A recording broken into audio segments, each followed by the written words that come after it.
sataram, avladaram bir tane kabil. Sen hep altına.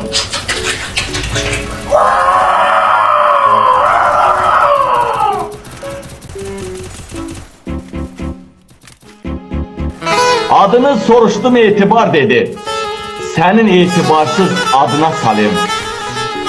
Tuşladı üstüme tapanca kimi. Sınık kamerana, lentine salim.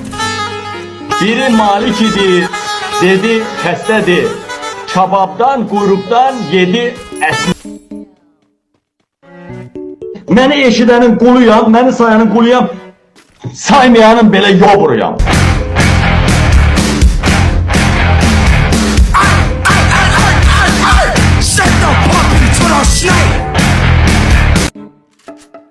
Valla götü oxşuyur bu uşaq, uşaq oxşamır. Bu uşaq götü oxşuyur. Belə uşaq olmur. Tamam uşaq. Belə bu sifətdə olan... Ya oğlum bir sakin ol. Lan oğlum vurma oğlum. Vurma lan. Vurma oğlum. Niye vuruyorsun?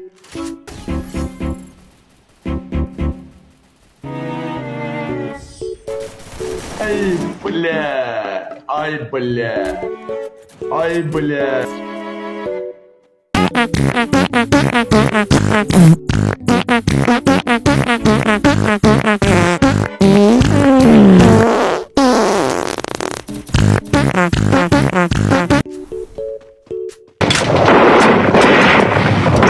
Kumandanım bunu ne yapayım?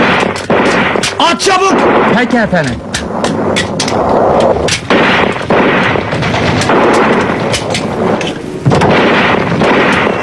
Israrla atıyorlar kumandanım, gene geldi. Ay peri, dıllığı deri, Melike Cebra. Alo, salam Melikim, benim Melike hanımım. Necəsiniz, ne tersiniz? Böyle sizi seven birisidir, sizi seven ne çok şu tutar ki dedim Mehmet Ali'dir, tanıyacaksınız bunu beni. Ay sağ ol, ona göre siz bütün sevilirsiniz, Azerbaycan'da sevilirsiniz Melike Hanım. Sizi biz çok